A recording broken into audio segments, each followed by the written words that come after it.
বাংলাদেশে জলবায়ু পরিবর্তন খুব দূরের বা ভবিষ্যতের কোনো সমস্যা নয়, এটা আমাদের প্রতিদিনকার জীবনের একটা অংশ। আমরা এই বৈশ্বিক সংকটের সামনে সারিতে রয়েছি।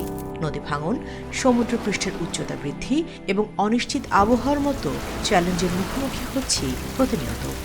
এই চ্যালেঞ্জগুলোর মধ্যেও আমরা মনোবল শক্ত রেখে আশা ছড়িয়ে দেওয়ার সাহস এবং উদ্ভাবনের সাথে জলবায়ু সংকট মোকাবেলার পদ্ধতি বিশ্বকে দেখানোর জন্য কাজ করছি। স্পিরিট প্রজেক্টে আপনাকে স্বাগতম। এটি এমন একটি উদ্যোগ যেখানে খেলাধুলা কেবল বিনোদনের উপায় নয়, বরং ইতিবাচক পরিবর্তনের ভিত্তি হিসেবে কাজ করছে। মোবাইল বেশি দেখছে, সারা বাড়ি আড্ডা মারছে বেশি, এখন মনে করেন যে খেলাধুলা করে, তার পাশাপাশি লেখাপড়া করে।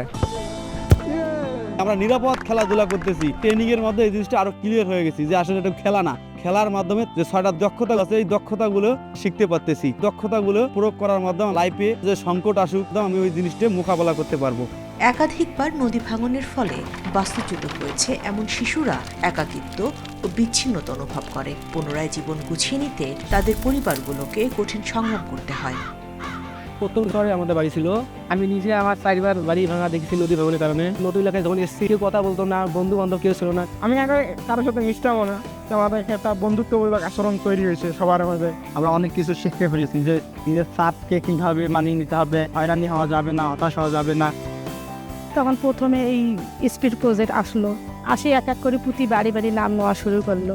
কেউ নাম দিতে চায়, কেউ না দিতে চায়, তখন কমিটি গঠন করলো। গার্জিয়ানদেরকে বুঝাইলাম যে দেখেন, ছেলেদের পাশাপাশি যদি মেয়েরা কিছু খেলাধুলা করে তাদের অনেক উপকার হবে, শরীর উন্নত হবে, কিছু মেধা শক্তি বাড়বে। এখন দেখা যায় শাশুড়িরাও বাচ্চা সামলাচ্ছে, বউরা খেলতেছে, এদিক থেকে অনেক ইমপ্রুভ হচ্ছে।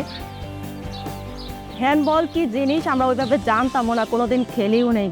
মেয়েগুলো খেলার মধ্যে দিয়ে বাস্তব জীবনের সাথে সম্পর্কিত বিভিন্ন বিষয়গুলো শিখতেছে। মনের মধ্যে এমন একটা বন্ধন তৈরি হয়েছে যে না, আমরা সবাই একসাথে যুক্ত হয়ে থাকবো, যে সহযোগিতা শিখতেছি, যে যোগাযোগটা শিখতেছি, যে দায়িত্ব গ্রহণগুলো শিখতেছি, এগুলো আমাদের সবাইকে মিলে কাজ করতে হবে। তারা এই উদ্যোগের মাধ্যমে যে দক্ষতা অর্জন করে তা তাদের সারা জীবন সাহায্য করবে চ্যালেঞ্জগুলি কাটিয়ে উঠতে, নতুন সুযোগ খুঁজে পেতে এবং অন্যদের কাছে তাদের অনন্য প্রতিভাকে মূল্য দিতে উৎসাহিত করবে। এলাকার সবগুলো ছেলে এখন একসাথে খেলতে পারি, সবার সাথে কথা বলতে পারি, যোগাযোগ করতে পারি। যেমন সাপোজ বন্যা আসলো, আগে আমরা সবাই যার যার মতো করে করতাম, এখন সবাই ঐক্যবদ্ধভাবে কাজ করি। আমাদের এই চিলমারি উপজেলাটা হচ্ছে একটা বন্যায় প্লাবিত এলাকা। গত বছর যে বন্যাটা হয়েছিল সেখানে বিভিন্ন ধরনের ত্রাণ দিয়েছিল, স্বেচ্ছাসেবক হিসেবে ওখানে আমরা কাজ করছিলাম। এই দক্ষতাগুলো তাদের শিক্ষা জীবন চালিয়ে যেতে, বন্ধু তৈরি করতে এবং একসময় তাদের কমিউনিটিকে একটি উন্নত ভবিষ্যতের পথে নেতৃত্ব দিতে সহায়তা করবে। অনেক অংশগ্রহণকারীর জন্য হ্যান্ডবল ফর প্রোটেকশন সেশন ছিল জীবন পরিবর্তনের জন্য একটি বড় অভিজ্ঞতা। এদের মধ্যে কেউ কেউ অল্প বয়সে বিয়ে হওয়ার কারণে কঠিন পরিস্থিতির মধ্যে বসবাস করছিল। যখন বিএসসি ক্লাস 6-এ আসলাম, এই বাড়িতে আছে এই রান্না বান্না করা করি, খাওয়াতে যায়, খেলতে ভালো লাগে, আবার আসি ফের কাজ করে।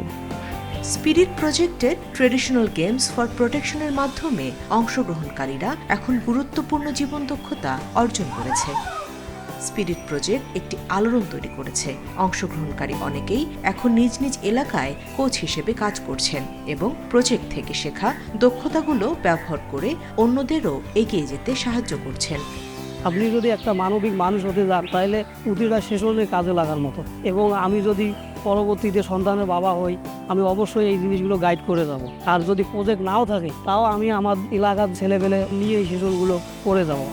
খেলাধুলার তাৎক্ষণিক উপকারের বাইরেও স্পিরিট প্রজেক্ট অংশগ্রহণকারীদের মাঝে দৃঢ় সম্পর্ক গড়ে তুলতে এবং আরও সহনশীল, শক্তিশালী কমিউনিটি তৈরি করতে সহায়তা করছে।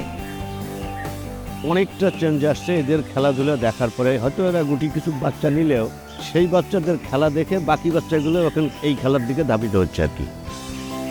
ক্লাস 10-এ পরে এবার এসএসসি দিবে, ও বলতেছে যে আমি যেহেতু খেলাধুলা করতেছি, সবাই আমাকে চেনে, সেই ক্ষেত্রে আমাকে রেজাল্ট খুব ভালো করা লাগবে।